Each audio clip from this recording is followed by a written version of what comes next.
Mais moi, je suis plus aux affaires. Qui a financé les centres financiers? Voilà. Qui a financé Arena? Il y a eu aussi une polémique. Il conclut en disant, vous savez, dans la vie, est-ce que vous priez? Moi, je dis oui. Dans la vie, il y a des dossiers où il faut seulement prier. Donc moi, et donc ce jour-là, le troisième magistrat, il me dit, mais est-ce que... Il regarde et puis il me dit, mais est-ce qu'en haut lieu, on est conscient que vous êtes victime d'une cabale politique? Moi, j'ai dit, oui, heureusement, il me semble qu'on commence à en prendre conscience. Dit, bonjour à tous, merci pour la confiance, merci à tous ceux qui se sont abonnés sur notre chaîne, merci à tous ceux qui like, commentent, partagent nos vidéos, c'est la meilleure façon de nous soutenir. Aujourd'hui, on va parler du dossier Nicolas Kazadi et cette émission sera en lingala. Merci mingi bande kona biso, nyonso boa soutenir biso, comme si biso na 10 000 abonnés. Batu monsieur c'est ça mon pour na batu mais monsieur batu monsieur batu bana ba 1 million 2 millions mais c'est la matière de 10 000 abonnés. Donc pour nanga ekoza muke mais boye biteni les représentés pour nanga comment on a ke bandi ko na biso ba congolais plus de 10 000 ba pesio confiance bandi ko na biso ka ba congolais ti ya batu nyonso ya mokili ba pesio confiance 10 000 personnes ba s'abonner la chaîne na yo et na minute objectif c'est ça to atteindre 100 000 abonnés. Donc na sengi des cognos sortent la vidéo oyoyo a aidé biso to atteindre 100 000 abonnés ndenge to lancer campagne na biso bo s'abonner massivement bo aimer ba vidéo bo liker bo partager en opena baninga ekosala malamu lokwa to komi na Twitter to kolobela makamutali Nicolas Kazadi lelo bande kolanga kwa na ndimo sa émission na lingala parce que Nathalie grandeur à Likambu et na lobby il faut to analyser yango. Oui, il y a toujours une information. Ndenge zaleli to bakisaka te to longola kate to ya kaka ko analyser.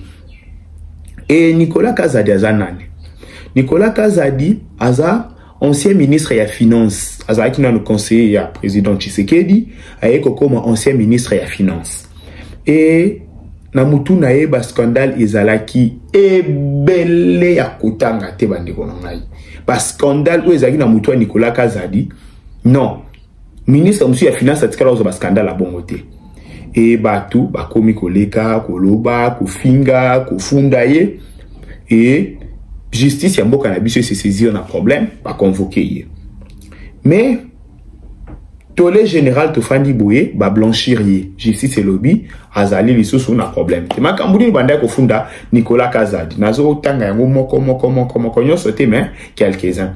Nicolas Kazadi a fait ya forage ya mai ya monima yo toto kaka ya libuli ya forage.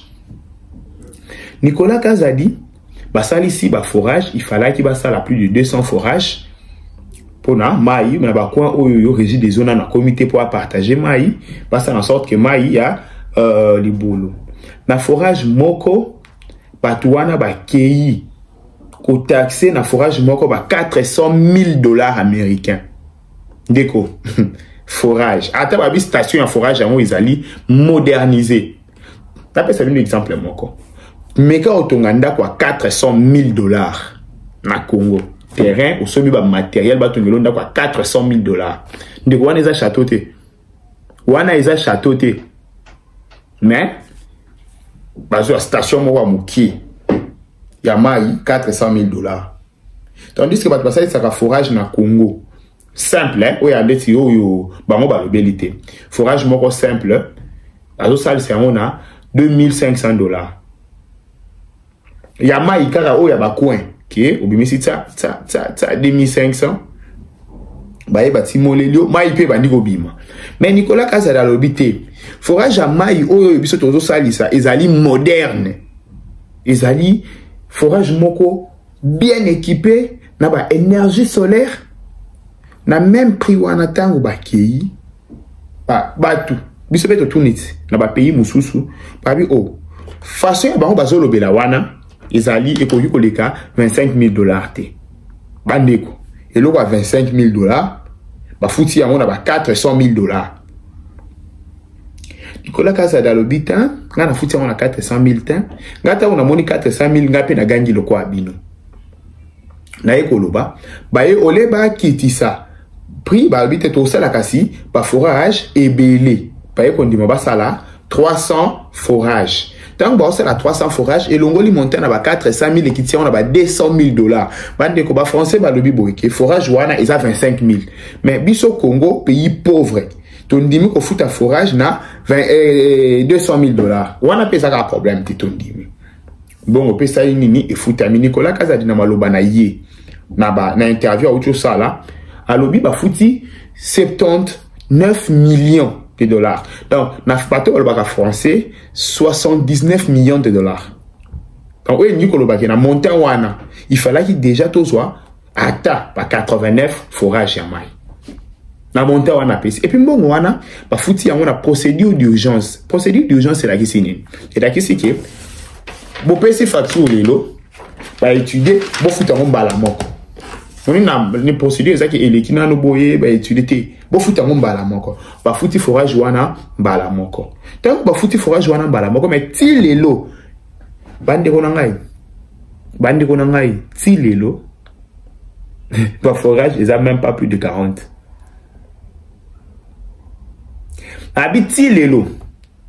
Ba forage ils a même pas plus de 40 sur les 300 oh ba fouti la kimbongo en procédure d'urgence.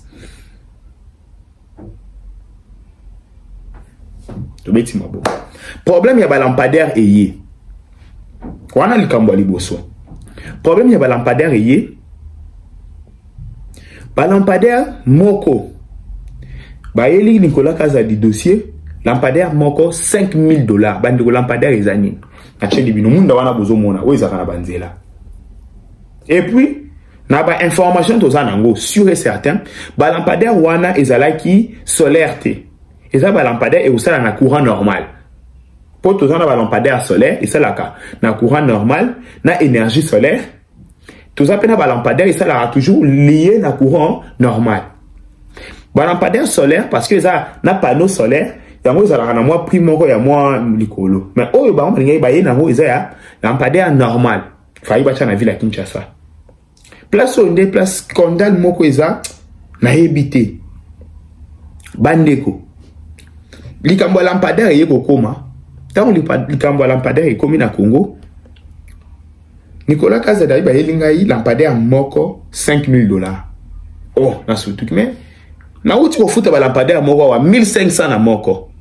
Oh te mokonzi ba lampadaire oyoyo ezali qualité mususu. Bon on parti à lampadaire hein, comme ça na le Congolais. Il y a eu un ministre des Finances dans ce pays qui a payé des lampadaires à 5 000 $ l'unité. D'abord, avant d'aller plus loin en tant qu'homme congolais, connaissant ce pays et de toutes les souffrances dans lesquelles nos populations vivent, quand vous vous rendez compte d'avoir payé à ces prix-là, est-ce que vous n'avez pas de regrets ou est-ce que vous n'avez pas une quelconque réaction? Non, vous savez, gérer les affaires publiques, c'est toujours très complexe. On peut avoir un point de vue du citoyen lambda, qui est un point de vue souvent léger, pas informé. Mais quand on est dedans, on voit les choses différemment. Et il faut prendre le temps d'expliquer, sinon on subit la justice populaire. Cette affaire des lampadaires est extrêmement claire. Je reçois, peu après ma prise de fonction, le gouverneur de la ville de Kinshasa, avec le patron de Solectra, Samba Bachili, qui avaient déjà validé leur projet à tous les niveaux, pour dire voilà, et j'étais au courant de ce projet, qui était validé aussi, pour me dire voilà, on a signé notre contrat, on voudrait que vous payiez les lampadaires. Et c'est là que je vois le montant, 13 millions, je demande le nombre de lampadaires, 2500 à peu près, je fais un calcul rapide, je vois que c'est 4000 et quelques. Ma première réaction, spontanée, innocente, je dis mais on est à 4900, mais moi, je viens de payer des lampadaires avec Modern Construct qui coûtent 1500 $. Comment je peux justifier des lampadaires qui coûtent 3 fois plus cher? Oui, on est au courant et tout, mais ces lampadaires-là, c'est pas les mêmes. Et puis, il me démontre, effectivement, c'est pas les mêmes. Et il me rappelle que ces lampadaires-là, c'est des lampadaires qui sont venus de France. C'est une opération pilote. Ils sont achetés en France à 1700 €. Et ces lampadaires-là, c'est une opération pilote pour déclencher le financement du Trésor français, que je devais signer d'ailleurs en avril et que je n'ai pas signé, de 1500, pour 30 000 lampadaires. Alors, Peut-être que vous allez me dire que le Trésor français aussi était dans la surfacturation, etc. Bon, ça, vous avez le droit. Mais c'est de cela qu'il s'agissait. Et donc, quand je vois ces évidences, je dis, OK, donc c'est une affaire sérieuse. Et il me montre même les différences de luminosité, etc. Je dis, bon, puisque c'est déjà validé par ma hiérarchie, bon, on va y aller. Bon, on dit parti où il y a lampadaire. Aldobinin, ok? A ABC, bah, on va ABC, le quoi, toi, on a marché, on a pas français, photo là qui ça va, ok, non, biso, bah, congolais, tu vas ça, la macambo, photo là qui ça va français, ok? Pour financer 300 000, 30 000 lampadaires, il faut tout son banane, il y a cher. Tandis que tout ça, mboka, moko bouye. Toi, on a bon côté, toi, on a mboka, bah, pauvre. Mais, il faut tout l'accent, bah, français qui est tout coquille. Il y a problème, il est pas à l'obinini. Babani peut confouter bataba lampadaire. Confouter bataba lampadaire. Et comme il y a basala musala, baso luka ici sur exonération. Bande ko likambo option c'est tout ça li pena ba politique en minité, tout ça li pe ba économie en minité. Yoza compagnie. Compagnie tant ozo facturer, ozo pe ça l'état facture na yo, to ozo pe ça. Mutu moko facture na yo, ozo s'assurer na remise ya clé. Ya ke pour installer lampadaire, je sais en a $5,000. Papé sur 5 000. Et tali l'état tendengeni ni yo kende ko somba matériel ndengeni no ko tsa yango na Congo, ndengeni ko installer yango. Pesa prix na yo par rapport ya wana. Ti ozo ndengeni ko futa TVA parce que papé yo somme qui les arabons l'état pesa sur ba marché, yo peut futa ce ko l'état, ba TVA na ye, ba taxe na ye, ba douane na ye, mo ozo tourner. Biso ezaki ba marché likambo ya exonération et ya kapena likambo à 100 jours ba o balanda yango bien ki ba matériel ya otonga ba maison pour fabriquer ye et comment qui difficile et kota parce que douane akanyango compagnie alingi ko futa et nini te douane te mandeko makambu ya lampadaire si les lois tamoko étaient limitées mais Nicolas Kazadi a affirmé que déjà ba fouti 70% Yambongo, mais si le loi ta lampadaire à monter télémi, bah il a qui quoi il y a 13 millions de dollars. Mais si le loi ta lampadaire à monter télémi na Congo, sur plus de 5 000 lampadaires il failli basomba. Na évité bande on non et na évité là il 4 900 lampadaires bon. Na cheba bon on a mutuna winzambi. Makamwa lampadaire ici, mambo centre financier, makam. Aye kopé sa révélation moko. Bon, c'est un projet qui tenait à cœur au président de la République depuis le début du mandat. Il souhaitait offrir à la jeunesse cet ouvrage pour motiver les jeunes sportifs que nous sommes et les amener plus loin dans cette idée d'avoir... Parce qu'on est un pays de 100 millions d'habitants, on a besoin d'être à la fois un pays de champions et puis un pays de rencontres. Et donc, dans cette vision, qui est un élément important, hein, c'est ce qu'on appelle le soft power, c'est important, il a voulu cette aréna. Au début, je lui disais, nos finances ne sont pas suffisamment solides pour s'engager là-dedans. Et dès qu'on a vu qu'on avait des performances, on a dit, bon, on y va pour l'aréna. Et qu'est-ce qui s'est passé? Son conseiller en matière d'investissement s'est mis à discuter avec l'entreprise turque, une autre entreprise turque qui s'appelle Souma, qui a fait beaucoup d'ouvrages à travers l'Afrique, pour justement faire cette aréna. C'est la même entreprise qui a fait l'aréna à Kigali, qui a fait à Dakar, qui a fait des ouvrages en Guinée équatoriale, un peu partout. Et ils ont commencé à discuter, et lorsque on était en train d'essayer d'évaluer est-ce qu'on peut se l'offrir, avant de passer à la phase technique. Et donc, lorsqu'ils ont avancé, à un moment donné, ils sont allés finir les discussions à Istanbul. Et j'avais mes conseillers dans l'équipe. Et ils ont signé un PV qui concluait qu'on allait faire l'aréna de 20 000 places à 125 millions de dollars. Alors, moi, je prends note, je prends acte, je suppose que le travail est bien fait, et puis ils se donnent rendez-vous, on était en avril, ils se donnent rendez-vous en juin pour la signature du contrat en présence du Premier ministre avec les ministres concernés en juin. En juin, on est devant le Premier ministre, on nous amène les signataires, nous signons. Il y avait le ministre des Sports, le ministre des Infrastructures, il y avait moi. On finit de signer, on prend les signataires, on rentre au bureau et le lendemain, mon conseiller financier, Vageni Paipai, m'envoie un message. Il dit, Monsieur le ministre, quand nous avons terminé à Istanbul, nous avons signé un PV, on avait trouvé un accord sur 125 millions pour 20 000 places. Là, on vient de vous faire signer 175 millions. Je ne sais pas d'où vient la différence de 50 millions. Alors, je m'inquiète parce que c'est une responsabilité. Je prends son message, je l'envoie au chef de l'État pour dire, il me demande c'est qui ça, je l'explique, il me dit ah non, il n'est pas question qu'on se fasse avoir comme ça, il faut clarifier ça, il faut revoir. On commence des discussions. Je ne sais pas vous dire qui a fait quoi dans cette affaire, qui est responsable de quoi, je préfère même ne pas le dire, mais il se trouve que j'ai dû faire marche arrière à la République et remettre en question ce contrat. Donc il y avait la frappe. Bolandi, makambo ya Kinshasa Arena, na lobela kawa kala batu ba finganga na commentaire. Na loba mamba Kinshasa Arena, bo finganga na commentaire. Mais lelo, botal, binomoko. Alobi boy. Bakei ko finaliser makambo ya Kinshasa Arena na Istanbul. Ba yokani ba signer que pour na 20 000 places. Bako futa 125 millions de dollars. Bah, na Congo, le jour où il y a signé ce qui protocole d'accord, ce qui paye accord, il y a Nini.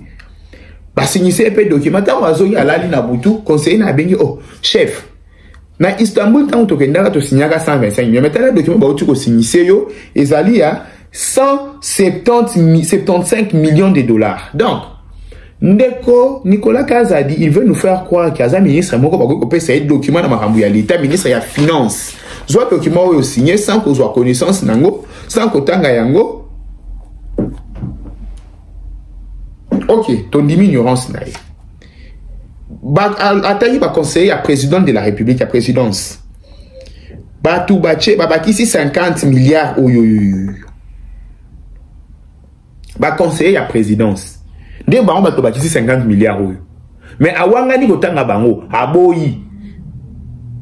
Alobi a béni président Soutouki. Donc, tu as un mboka moka ake, batu ba bando Soutouka, ba frapper 50 millions, ba frapper 20 millions. Lolenge oyonde président Tshisekedi dana posa kumbela mandat na Te, boye bisabiso parce que nga mo loko to tourner dans le vide, tout comme le quoi to défendre l'indéfendable. C'est à ce niveau que le président Tshisekedi veut diriger le pays.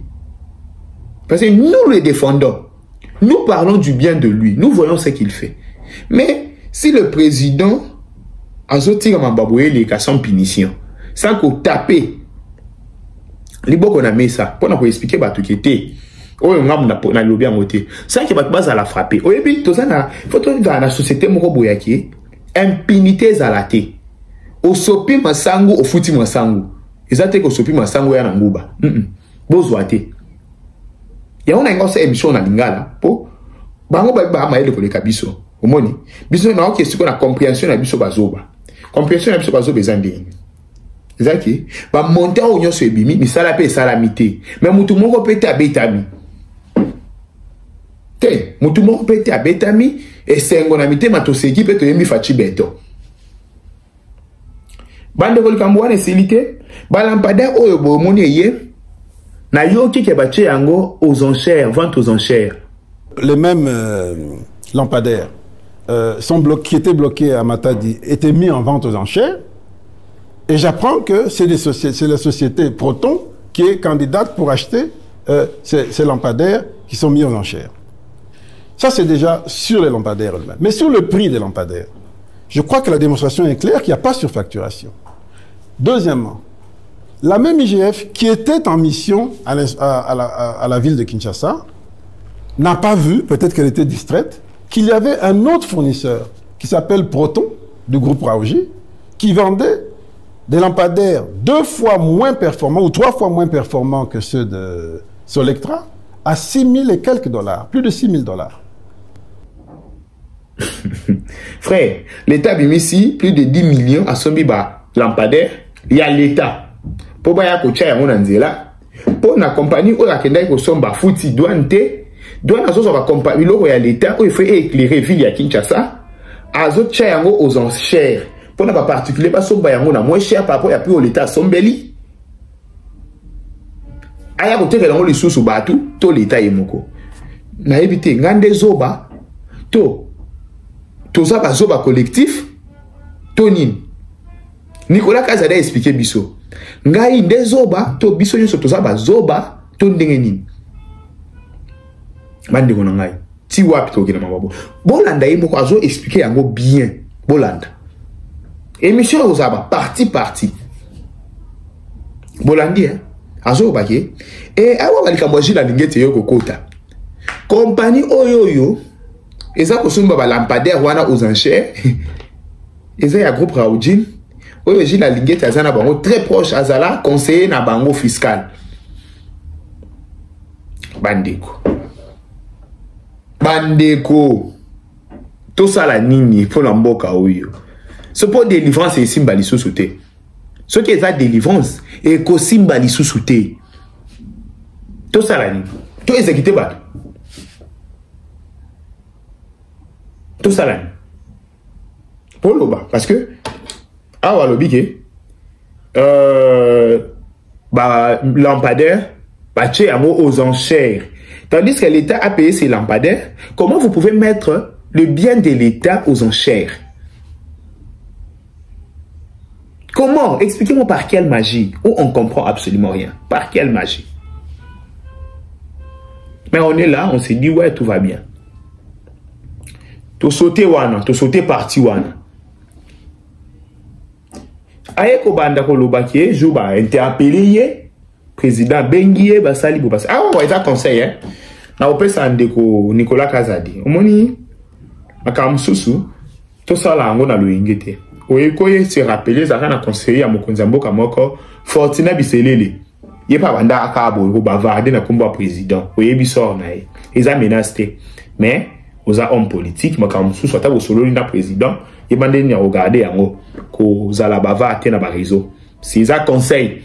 Après si na yokulu tu nangai bande ko nanga problème oyo ezana no mulai na kozonga na deuxième partie na expliquer bino lisusu na la na ngeka na meka ko décortiquer émission oya uti go sala non makambo ezana sawa bo s'abonner bo sana te ko chana cloche ya notification pour na bozo ka information soka ekoti bozui ekozala malamu. Merci beaucoup na bato nyonso batikita makambo na bango balandi biso eza makambo mboka toyaka tolobaka na kimia nyonso. Merci vraiment na ba ope nyonso ba soutenir biso ba benga ki biso na mwandambu ba fini wana eza na bouton moko wana merci eza ka moi ko aider biso chaîne kende liboso en tout cas bo meka ko aider biso pe tokende liboso. Merci beaucoup na pesi bino matondo mingi nzambe ya bokasi bonso apambola bi